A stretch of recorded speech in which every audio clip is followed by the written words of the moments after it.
후 어라차차 시사를 진행하는 DM 청년아카데미 원장 전영돈입니다.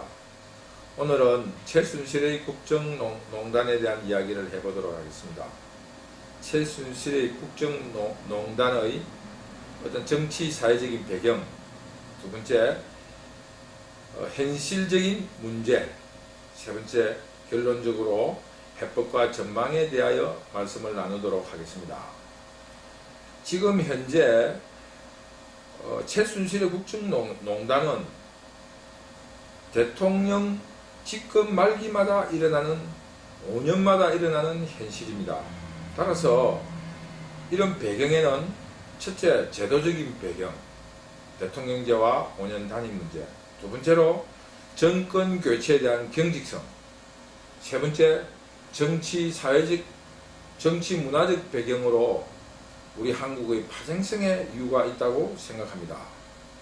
대통령제는 현재로 한국의 대통령 선거의 결과를 보면은 49대 51의 급격한 경쟁 게임을 하고 있습니다. 그러나 49는 지옥으로 떨어지고 51은 천당이 되어 제로섬 게임, 모든 것을 몰수해버리는 권력을 독점하는 그런 체제를 가지고 있습니다. 그러므로 대통령은 출발부터 국민들의 과반에 가까운 반대파를 안고 시작하는 것입니다. 그러나 지지층 중에서도 혹은 집권 정당 내에서도 국회의원 선거의 공천 문제라든가 장차관의 임명권의 문제, 기타 인사권, 정책 결정에 대한 소외 등으로 집권당 내에서도 반대파들이 끊임없이 발생하고 있습니다. 더구나 5년 단임이라는 한국의 대통령제에 의하여 3년이 지나면은 권력 없는 권력자가 되는 것입니다. 그러므로 5년마다 한 번씩 대통령에 대한 과오, 칭찬보다는 과오 파기에 앞장서고 대통령을 5점을 남기는 대통령으로 만들기에 급급하고 있습니다. 그것은 한국의 대통령 선거에서 제로섬 게임, 상대방이 잘못되어야지 내가 권력을 잡을 수 있다라는 대통령제에 대한 극심한 한계를 보여주고 있는 것입니다. 그러나 한국은 약 40년 동안 비약적인 발전을 하였습니다. 이것은 대통령이 우리가 그동안 보아왔던 대로 대통령이 잘못만으로는 이렇게 국가가 발전할 수 없다고 생각합니다. 역대 모든 대통령들이 애국심과 그 나름의 리더십을 보였기 때문에 오늘날 이런 국가의 비약적인 발전이 있었다고 생각하는 것입니다. 그러므로 지금 현재 일어난 국정농단의 잘못된 점을 변호하려는 것이 아니라 지금 이런 문제들에 대한 제도적인 문제, 그리고 사회문화적인 문제, 정치적인 배경에 대한 반성을 주장하기 위해서 이런 배경에 대한 설명을 가지게 된 것입니다. 지금 현실적으로 현 시국에서 무엇이 문제인가? 지금 박근혜 대통령의 심각한 문제가 있습니다. 첫째, 모두가 변호하는 사람들은 박근혜 대통령이 부모를 일찍 여의고 처녀로 혼자 살아왔던 과거의 삶 속에서 자기와 친하게 지내는 최순실에게 의지한 것이 무엇이 문제냐고 하는데, 만약 그런 정서적으로 불안정한 사람이 대통령으로 나서겠다고 한 것 자체가 문제인 것입니다. 그러므로 그것은 박근혜 대통령에 대한 변호가 아니라 박근혜 대통령의 무자격을 주장하는 것과 마찬가지인 것입니다. 더구나 대통령은 국민의 위임된 사항을 결정하는 하나의 대표자일 뿐이지 왕처럼 자기 스스로 의지로 모든 일을 할 수 있는 자리가 아닙니다. 그러므로 자기를 보좌하는 장차관, 비서관 모든 것을 국민들에게 낱낱이 보고하고 나는 이런 사람의 보조를 받고 이런 일을 합니다 라는 보고를 분명하게 해야 될 책임이 있습니다. 그런데 정체불명의 사람에게 무슨 일을 상의를 하는지조차 알 수 없는 그런 사람에게 자문을 구했다. 이런 말은 위법적인 상황이고 말도 되지 않는 엄연한 위법 행위인 것입니다. 따라서 대통령은 이 문제에 대하여 엄정한 책임을 지어야 합니다. 물론 정치적인 책임도 져야 하지만 법적인 책임도 피해갈 수 없습니다. 따라서 박근혜 대통령은 국민들이 원하는 바가 무엇인가, 그리고 무엇이 국가를 안정시키고 나라 발전에 보탬이 될 것인가에 대하여 고민하여야 하지, 나의 권력을 어떻게 지킬 것인가, 나의 명예를 어떻게 지킬 것인가 하는 것은 앞뒤 순서가 뒤바뀌기 쉽습니다. 그러므로 우선적으로 나라 발전과 국정 안정에 먼저 모든 힘을 다하여야 할 것입니다. 그 후 국민들의 요구에 따라 또는 법에 따라 엄정한 책임을 다하고 그 이후 자신의 명예를 회복할 기회를 가져야 할 것입니다. 두 번째로 야당에서도 많은 문제를 가지고 있습니다. 야당은 권력 욕망에 자기가 혹은 야당이 정책적으로라든가 정치적으로 그 외 법적인 재정권을 이용하여 자기의 실력을 보이려고 하는 것이 아니라 남이 잘못하여야 자기가 집권할 수 있다는 아주 그 게임론적인 전략으로 나라를 흔드는 일은 그만두어야 합니다. 지금 현재 국정농단에 대하여 대통령과 행정부에 대한 책임은 분명히 있습니다. 그러나 거기에 대하여 야당은 진실을 낱낱이 밝히고 그리고 대안을 제시하며 앞으로 그것을 예방할 수 있는 자기들의 정책과 법적인 재정을 국민들에게 보여 그들의 실력을 보여야 하는 것이 우선입니다. 도리어 법을 무시하고 때를 서는 때법으로 정권을 쟁취하려든가 폭민정치 혹은 민중봉기를 통한 나라를 흔드는 일은 그만두어야 합니다. 더구나 야당 정치 지도자들이 혹세무민하는 카드라라는 유언비어를 퍼뜨리거나 위협, 계엄령을 퍼뜨린다, 대통령이 권력을 더 오래 가지려고 한다라는 근거 없는 선전선동은 그만두어야 합니다. 야당도 이제는 정책과 법적 재정의 실력으로 국민들을 설득하고 자기들의 실력을 보여야 할 것입니다. 세 번째, 지금 현재 언론도 굉장히 심각한 문제를 가지고 있습니다. 언론은 대통령 선거에서도 자기들의 실력을 보여 다음 집권 세력들의 권력적인 비호를 받으려고 노력하고, 또 집권 초에는 그런 공과를 가지고 권력에 아부하는 행위를 하다가 5년 단임의 제도적 한계를 이용하여 임기 말에 속된 말로 공갈과 협박으로 권력을 흔들어 자기들의 실력을 보이려고 하는 이런 파렴치한 행위를 그만두어야 합니다. 더구나 이런 자기들의 목적을 달성하기 위해서 유언비어를 퍼뜨리거나 근거 없는 이야기를 한다든가 또는 선정적인 제목을 뽑아 국민들을 선전선동하는 행위는 그만두어야 합니다.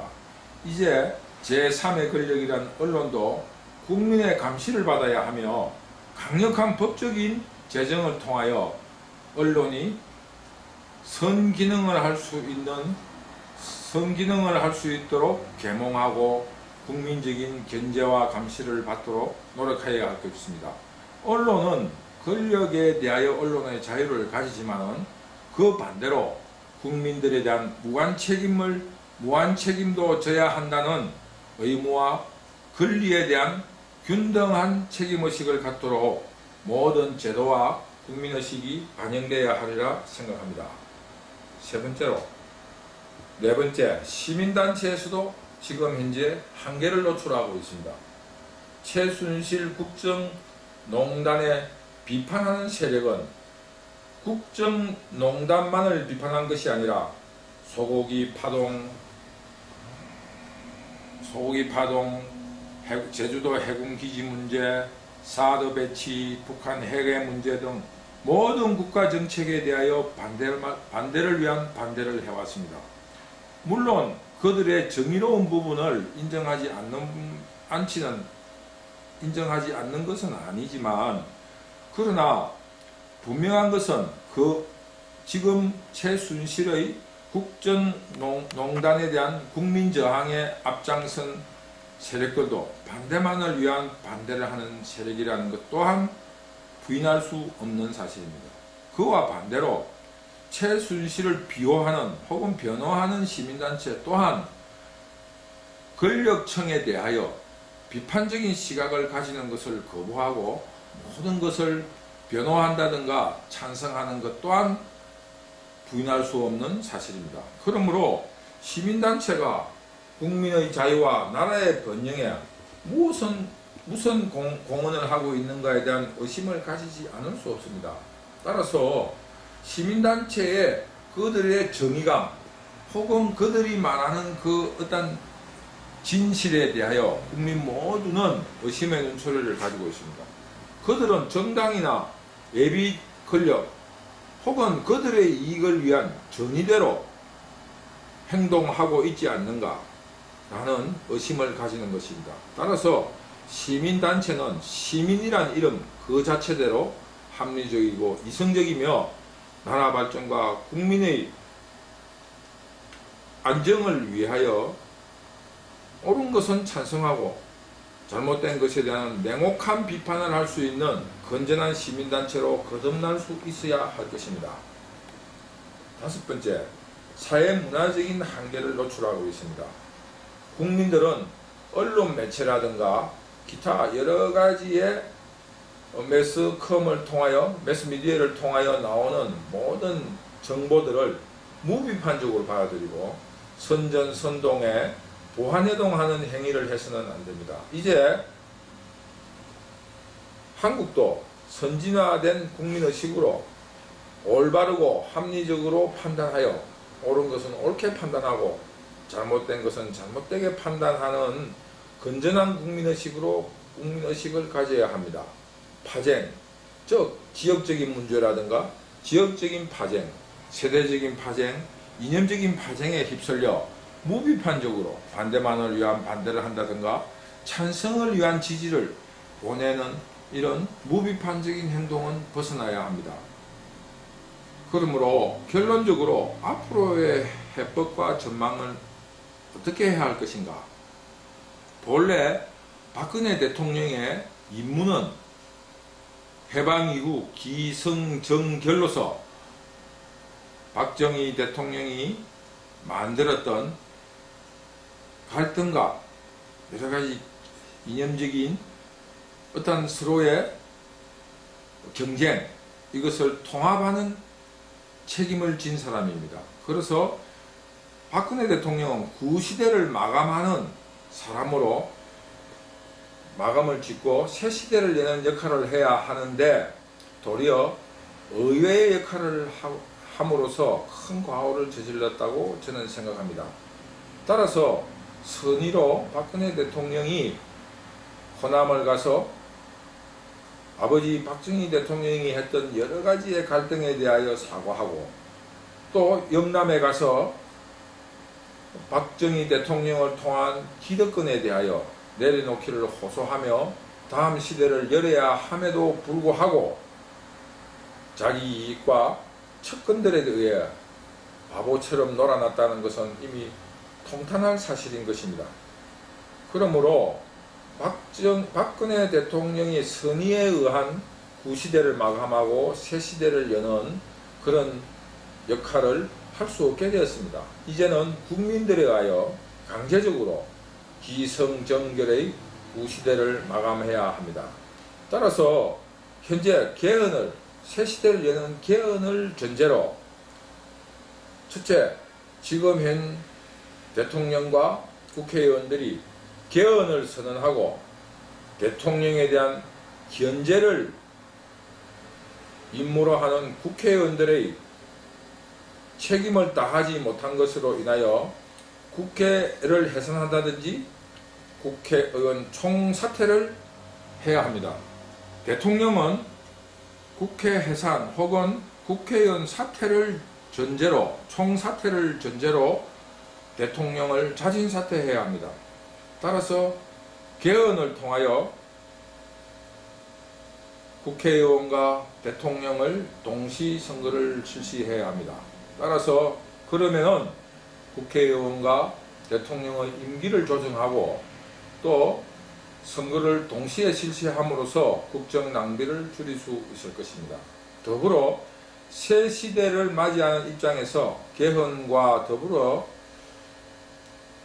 경제 발전에 따르는 많은 부조리와 또 시행착오, 또 앞으로의 새 시대를 열기 위한 정보화 시대에 맞는 행정구역의 개편 등 많은 구시대적 과제나 제도, 법 등을 완벽히 정비하여 새 시대를 열 수 있는 계기를 가져야 할 것입니다. 따라서 지금 현재 한국의 정당, 재반 시민단체 모두가 좌파, 우파 모두를 포함하여 개혁의 시발점으로 삼아야 합니다. 좌파는 20세기 이후 실패한 북한 체제에 대한 엄중한 비판과 대안을 제시해야 할 것입니다. 그리고 반대만을 위한 반대가 아니라 정책적인 대안을 제시해내야 합니다. 우파들은 기득권과 반사이익에 대한 내려놓기를 해야 합니다.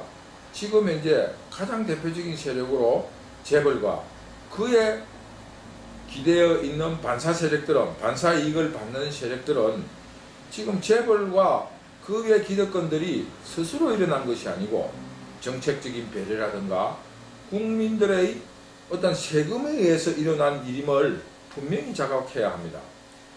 지금 현재 IMF, 그 외 박정희 대통령의 재벌 육성 정책에 의해 이루어진 것임을 분명히 자각하고 모든 것을 내려놓고 국가와 국민들을 위하여 그들이 이루어놓은 기득권을 내놓아야 합니다. 지금 현재 더욱더 국민과 사회는 선진화로 나아가기 위하여 노력해야 합니다. 어느 자리에서 이야기를 나눈 우스운 이야기를 한 가지 전하며 이야기를 끝맺도록 하겠습니다. 한국에서는 이런 일을 한다고 합니다. 다리가 필요하여 다리를 놓으면은 다리를 지키기 위하여 경비원을 채용하기로 해서 경비원을 채용합니다. 그러면은 그 경비원을 감시하기 위하여 그 감시인을 두는 거예요. 그럼 두 사람이 되면은 두 사람을 또 관리할 부서장을 두고 나면은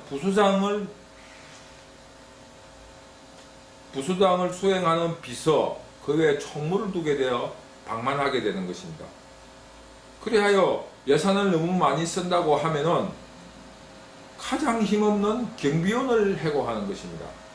자, 우리가 지금 일어나는 주변의 일을 생각해 보십시오. 아무 필요 없는 사람은 많고 실질적으로 필요한 아무 힘없는 사람을 해고하는 이런 일이 너무너무 많이 있는 것입니다. 따라서 이번 계기에 개헌과 더불어 구시대에 일어났던 수많은 일들을 완전히 개혁해내는 새로운 기회, 위기가 아니라 새로운 기회로 삼아야 된다고 저는 생각합니다.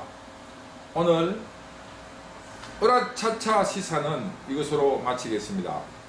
더욱 열심히 하여 다음 으라차차 시사는 더욱 재미있고 발랄하게끔 노력하겠습니다.